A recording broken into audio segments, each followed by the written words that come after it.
Día 28 de octubre, San Simón y San Judas, apóstoles siglo I. Celebra la Iglesia en el mismo día la festividad de estos dos santos apóstoles, y no sin razón. Asociados están en las listas evangélicas que traen los nombres de los miembros del colegio apostólico, y juntos trabajaron en la viña del Señor en los postreros años de su laborioso apostolado. Juntos colaboraron en la conversión de los persas y probablemente el mismo día ciñeron la gloriosa corona del martirio. En la misma Persia o en Armenia.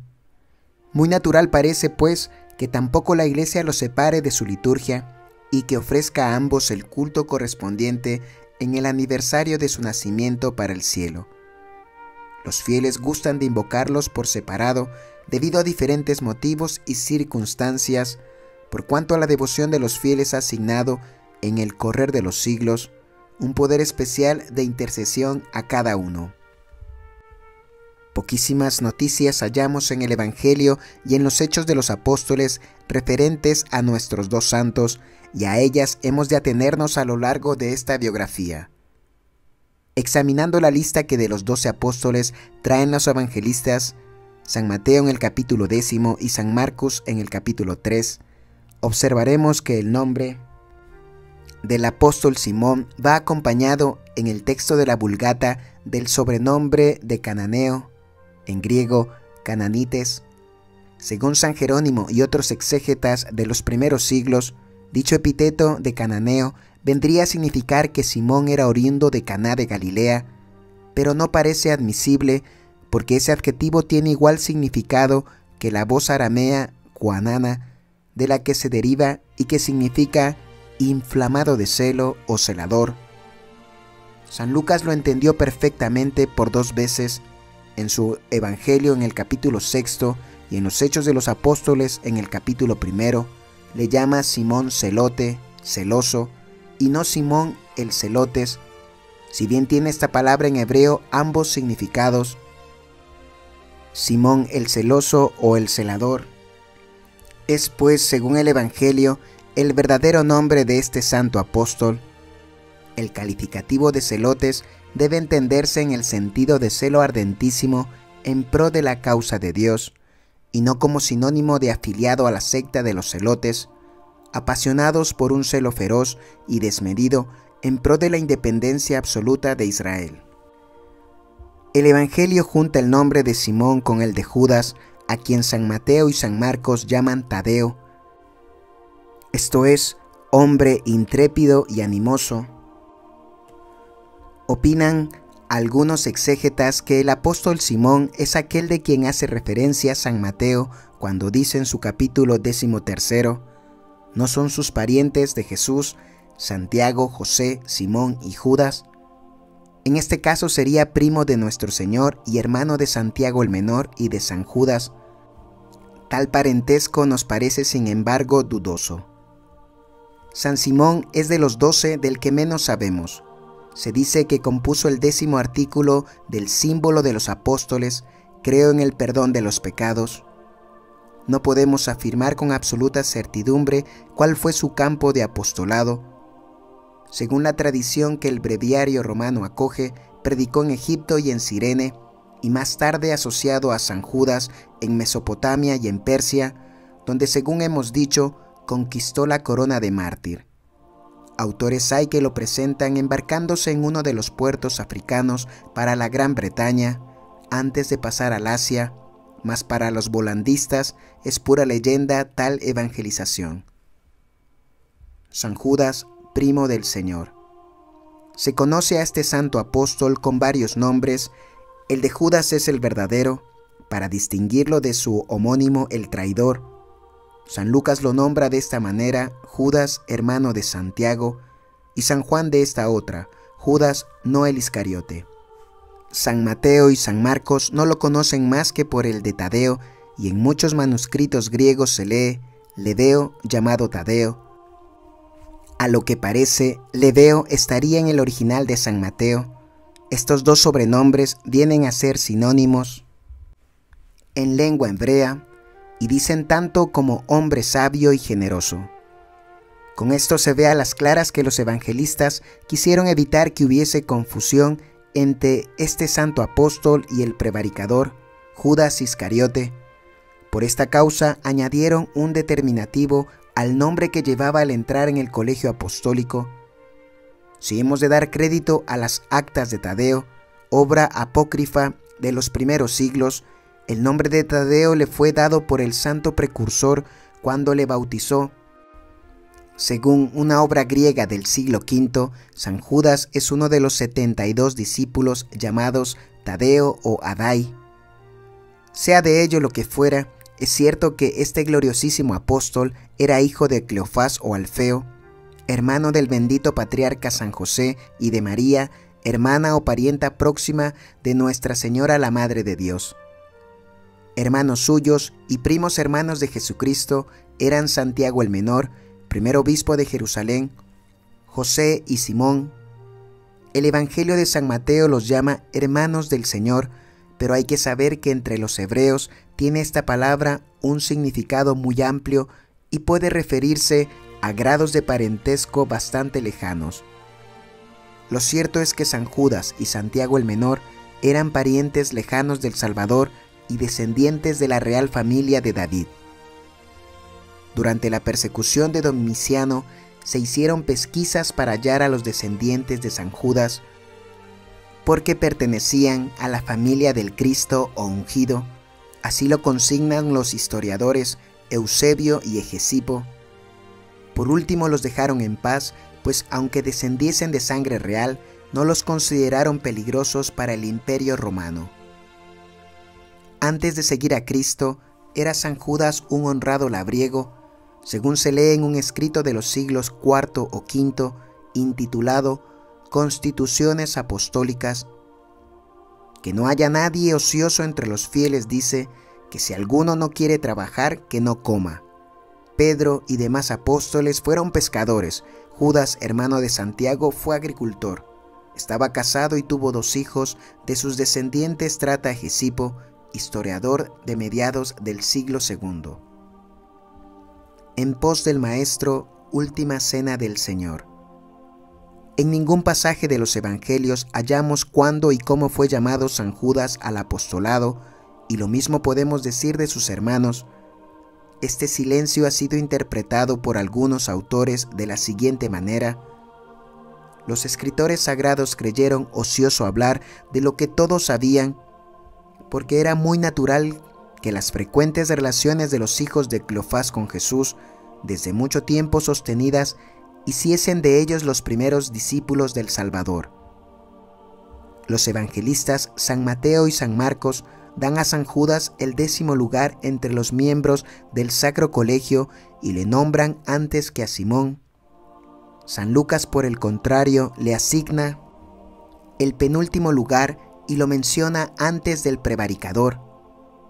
En estas listas, como en la del canon de la misa, van siempre juntos los nombres de los santos apóstoles Simón y Judas, sin que se sepa de fijo por qué. El primo hermano del Señor siguió a éste constantemente en sus correrías apostólicas, pero no se hace mención de él hasta la noche de la cena, mientras pronunciaba Jesús su admirable sermón.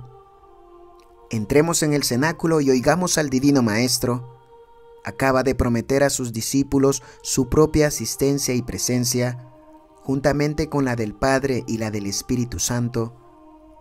Él mismo permanecerá con ellos. El mundo no le verá, porque su vida será espiritual, pero sus discípulos sí le verán, porque vivirán esa misma vida espiritual, y entonces conocerán el secreto de esa unción con el Padre que Cristo tenía. Conoceréis, dice, que yo estoy en mi Padre y que vosotros estáis en mí y yo en vosotros. Pero esta unción no será tan solo por la fe, sino principalmente por la caridad. Quien ha recibido mis mandamientos y los observa, ese es el que me ama, y el que me ama será amado de mi Padre, y yo le amaré, y yo mismo me manifestaré a él.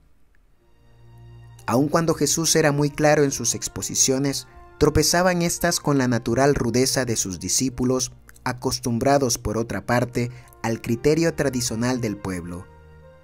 Así pues, se quedó muy extrañado y sorprendido el bienaventurado primo del Señor, porque tanto él como los demás discípulos y todos los judíos creían que el Mesías se presentaría con gran pompa y majestad, que iría de triunfo en triunfo conquistando todos los pueblos, y por último, que todos vendrían a postrarse rendidos a sus pies. Y así se tomó licencia de preguntar a Jesús: Señor, ¿qué causa hay para que te hayas de manifestar a nosotros y no al mundo? A lo que respondió el divino Maestro: Cualquiera que me ama observará mi doctrina, y mi Padre le amará, y vendremos a él, y haremos mansión dentro de él. Con palabras tan explícitas, quiso Jesús darle a entender que el Señor se manifiesta con luces interiores a las almas que le aman y guardan su palabra. Entonces vienen a ellas las tres personas de la Santísima Trinidad, y en ellas se establece su morada permanente. Pero el mundo no ama a Jesús, de por sí es esencialmente enemigo de Dios y le aborrece. De ahí que Jesús no se puede manifestar a él, porque el amor es condición necesaria para que venga Dios al alma. A nadie excluye de su reino el Señor, mas para entrar en él es necesario llevar el vestido nupcial de la caridad divina. Son de alabar los deseos de San Judas de que la gloria de Jesucristo brille por el sol esplendente en el mundo entero y su reino se extienda a toda la gran familia humana. Pero esta gloria no es visible ni es eficaz más que para los justos, para los que son discípulos del Salvador en espíritu y en verdad, para los que le manifiestan su amor con la práctica de su doctrina y de sus mandamientos. Trabajos apostólicos. Los autores eclesiásticos difieren bastante al transcribirnos las tradiciones referentes a la vida y al apostolado de San Judas. Según Nicéforo Calixto, debió de empezar sembrando la semilla evangélica en Judea, Samaria e Idumea. Otros dicen que predicó primero en África y siguió después hasta la Lidia, pero los más escriben que fue Mesopotamia su primer campo de apostolado y que después del martirio de Santiago volvió a Jerusalén. Según San Agustín, este bienaventurado apóstol formuló el 11º artículo del credo: creo en la resurrección de la carne. Es de creer que después de haber recibido el Espíritu Santo, evangelizaría las comarcas o países vecinos de los que eran adoctrinados por el príncipe de los apóstoles, por cuanto en su epístola canónica combate San Judas a los mismos herejes que en su segunda epístola delata San Pedro. El martirologio romano y el breviario dicen que predicó el evangelio en Mesopotamia. De allí, obedeciendo al impulso de su celo, se fue juntamente con San Simón a llevar la buena nueva al país de los persas. La epístola de San Judas. No se limitó nuestro bienaventurado apóstol a la enseñanza oral del evangelio, se valió también de la pluma para afianzar la santa doctrina. Entre las epístolas canónicas figura una, la última, que lleva el nombre de Judas, siervo de Cristo y hermano de Santiago. Pertenece al grupo de las católicas por haberla dirigido no a una iglesia particular, sino a todas en general. En ella habla especialmente a los judíos convertidos. Debió de escribirla antes de su ida a Persia y también antes de la destrucción de Jerusalén por los romanos, pues no hace en ella alusión alguna a este terrible castigo que, dado el texto de la misma y su objeto, hubiera mencionado necesariamente si hubiera acaecido ya cuando San Judas escribía. Se supone que la expediría probablemente hacia el año 70, se tradujo al latín en el siglo II y la citan repetidas veces los escritores eclesiásticos más antiguos como Tertuliano, Clemente de Alejandría y otros. En la Iglesia romana y en la africana fue considerada como escrito divinamente inspirado. La dirigió a las iglesias de su jurisdicción y a otras por las que tenía especial interés. En ella, exhorta a los nuevos judíos conversos a combatir valerosamente por la fe. Les advierte que se guarden de ciertos hombres impíos o falsos doctores que se han entrometido con disimulo en la grey del Señor y cambian la libertad que Dios nos da en desenfrenada licencia. A ejemplo de Sodoma y de Gomorra, se entregan al pecado nefando, reniegan de Jesucristo, nuestro único soberano y Señor, desprecian a la autoridad, blasfeman contra la majestad, se muestran altaneros, vomita su boca injurias hablando de cosas que no entienden, y así prosigue desenmascarando a los impostores que el mismo divino Maestro anunciara. Estos herejes, meteoros errantes, nubes sin agua, árboles otoñales e infructuosos, recibirán su castigo. Dios los confundirá como hizo con otros antepasados, según refieren el Antiguo Testamento y las tradiciones judaicas. Por esta epístola hemos llegado a conocer un interesante pormenor que no consta en ninguno de los demás libros inspirados, y es que como el demonio pretendiera apoderarse del cuerpo de Moisés, de cuyo sepulcro encargara el Señor a San Miguel, se lo impidió el santo arcángel al tiempo que decía aquellas palabras que diariamente repiten los sacerdotes al final de la misa: «Reprímate Dios». Esta epístola es ante todo una exhortación moral y no un tratado doctrinal. Sin embargo, encierra las verdades fundamentales de la fe cristiana, a saber, necesidad de creer en el Evangelio y en Jesucristo para salvarse, de guardar los mandamientos y de no seguir las doctrinas y ejemplos de hombres corrompidos y perversos. Evangelización de Babilonia y Persia. Comúnmente se cree que los dos santos apóstoles, Simón y Judas, se encontraron en Persia. Allí trajeron juntos gran muchedumbre de pueblos al Señor, acudiendo Dios en su auxilio con muy señalados milagros. Juntos también fueron coronados por el martirio.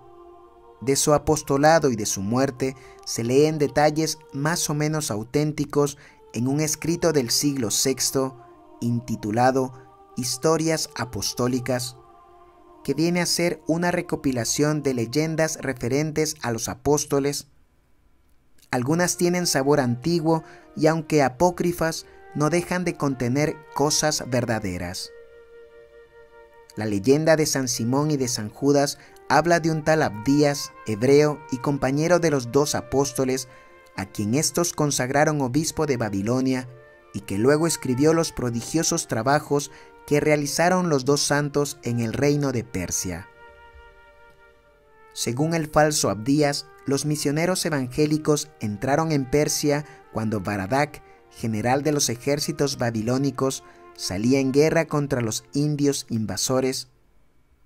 Quiso Baradak saber de sus dioses el fin que había de tener la empresa.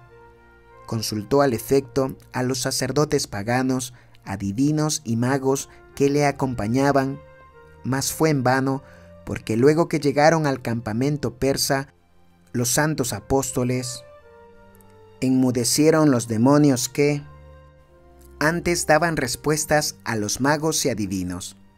Maravillado de esto, quiso saber la causa, la cual, según declaró un ídolo muy venerado, no era otra que la presencia de los dos extranjeros recién llegados.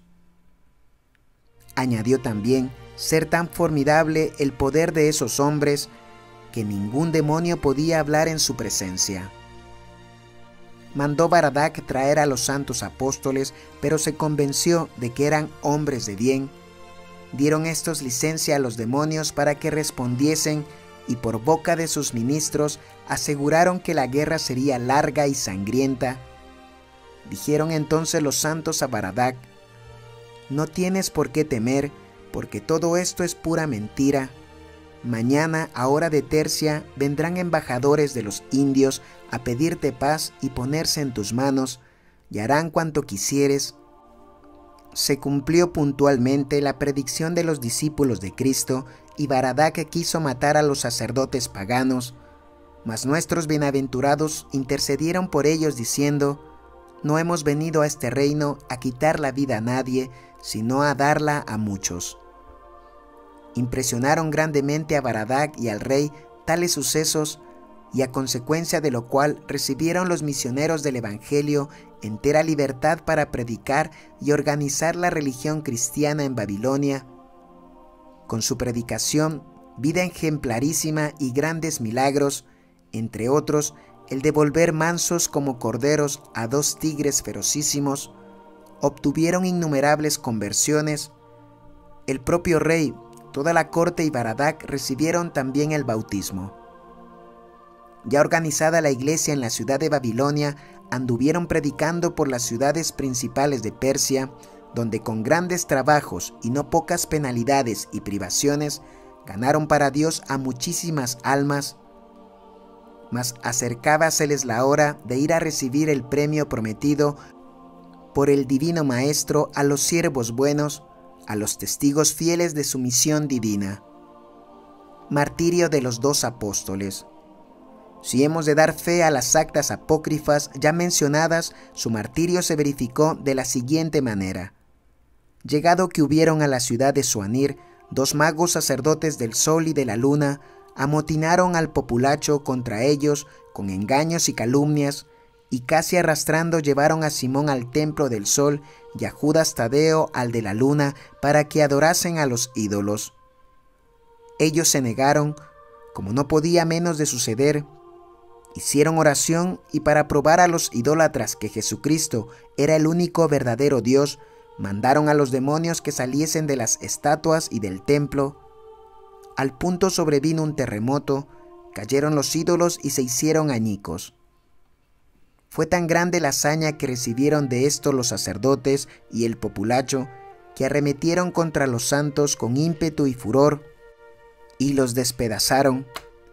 Es tradición que a San Simón le aserraron el cuerpo por la mitad, y de ahí el que en la iconografía cristiana se le represente con una sierra en la mano. En cuanto al santo primo del Señor, parece que fue crucificado y luego muerto a flechazos y golpes de clava. Ordinariamente se le representa con una cruz invertida o también con una lanza o machete y una clava. A veces lleva una imagen de Jesucristo. No se conoce el año de su martirio, pero ciertamente fue antes de la persecución de Domiciano. El martirologio romano fija su nacimiento para el cielo a 28 de octubre.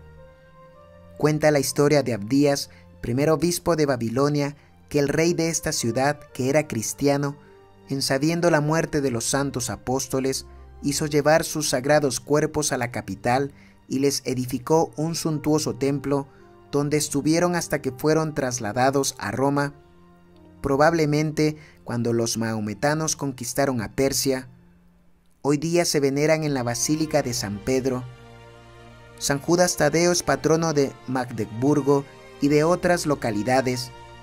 A San Simón le toman por protector de aserradores, y en Auvernia, Francia, es patrono de los zurradores, lo que se debe a la homonimia de su nombre con el de zurrador de Jope, que hospedó en su casa al príncipe de los apóstoles.